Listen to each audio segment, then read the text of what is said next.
Today on the newscast, is Israel behind a wave of recent assassinations on Iranian soil? And is this all part of Israel's new Octopus strategy? Find out what that is and why it's so important next.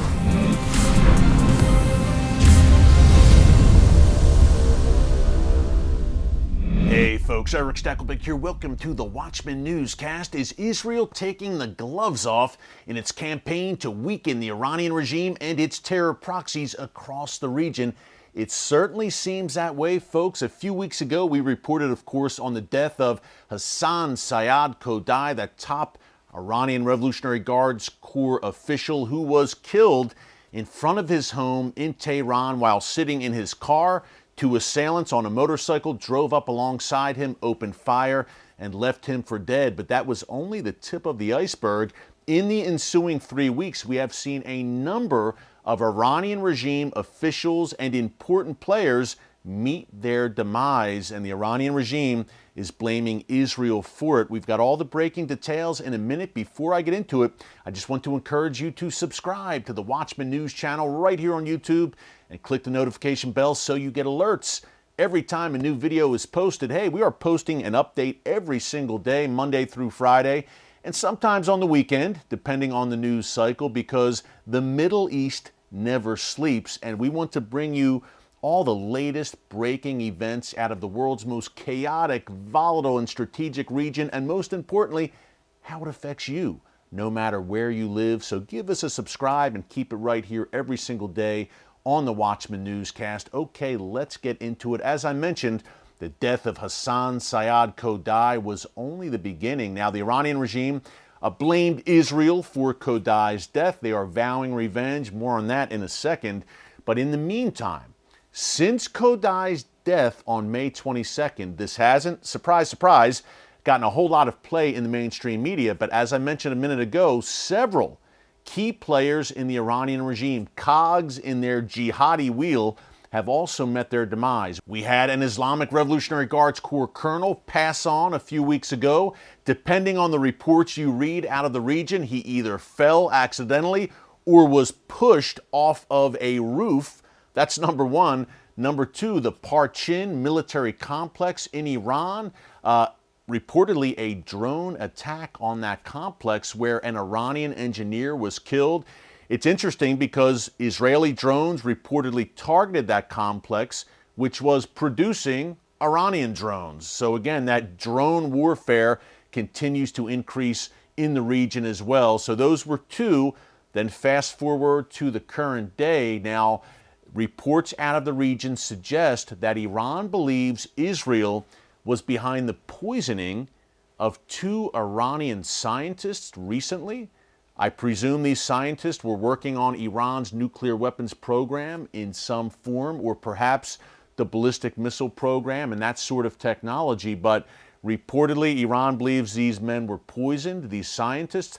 Secondly, and more recently, we had two officers in the Islamic Revolutionary Guards Corps' Aerospace Division also meet their demise. Now, interestingly enough, the Iranian regime announced their deaths, and said that they were martyred. The same goes for one of those scientists who died. Iran said he was martyred. Now, what does that mean? That's the kind of rhetoric that the Iranian regime uses when one of their minions is killed either in battle on the battlefields in a place like Iraq or Syria, or killed in the shadow war that Iran has been waging against Israel for really years now, but it's intensified big time in the past 2 years in particular. So that rhetoric, folks, that was no coincidence, that verbiage that they were, quote, martyred. Now, when it comes to these two officers in the Aerospace Division, they reportedly were working to transit weapons to Hezbollah. Now, we have documented this pretty extensively here on the newscast over the past few weeks, those Iranian efforts to supply Hezbollah, Iran's most lethal proxy, with advanced weapons. Now, Damascus International Airport, for instance, is currently shut down specifically because Israel wanted to stop those Iranian weapon shipments that were coming from Tehran through that airport on the way to Hezbollah in southern Lebanon. So anyone who is involved in that campaign to supply Hezbollah with precision-guided missiles, PGMs for short, is in jeopardy right now, as the death of these two aerospace Revolutionary Guards Corps officers seems to suggest. Along those lines, one important player in those weapon shipments to Hezbollah has been none other than the son-in-law of not so dearly departed terror kingpin Qasem Soleimani. So we're keeping an eye on him as well, and I'm sure he's keeping an eye on his back and looking over his shoulder, because Israel recently specifically warned him and drew attention to his illicit activity. According to Israeli Prime Minister Naftali Bennett, the Octopus strategy is essentially taking the fight right to Iran at the source, on Iranian soil.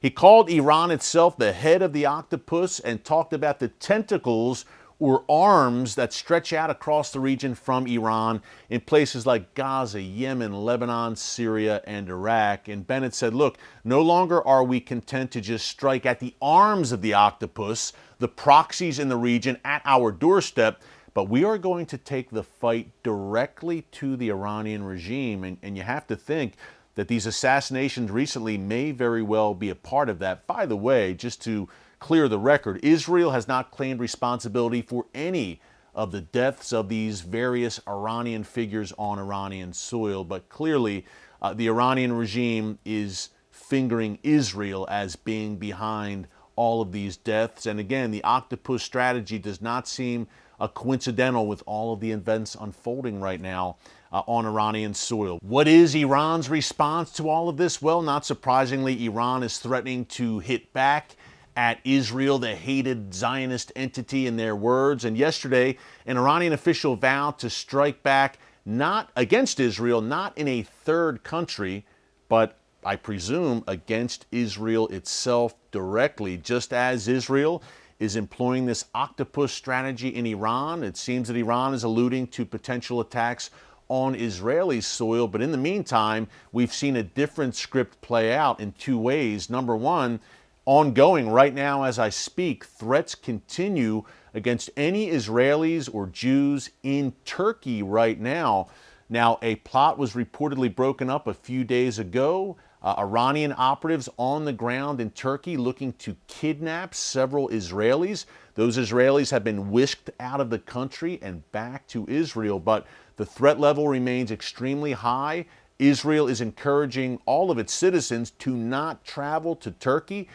Turkey is a very popular tourist destination for Israelis, especially in the summertime, but Israel's saying don't go there right now. It's too dangerous because Iran has been looking to hit Israelis in that country. That's one thing.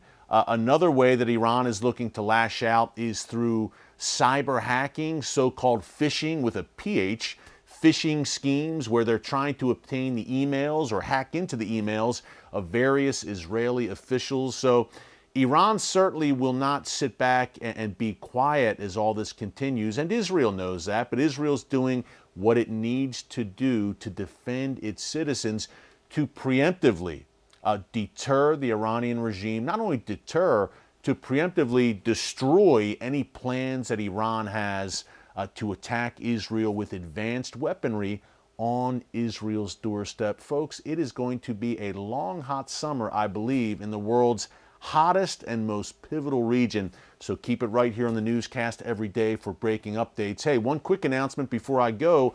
Tomorrow, Wednesday, June 15th already, we're midway through June, hard to believe, we will be coming to you with another Watchman Newscast live stream right here on the channel between 4 and 5 p.m. Eastern Time.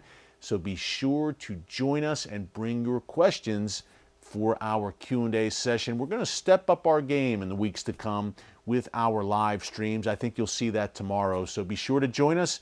Until then, thanks for joining us today. God bless you.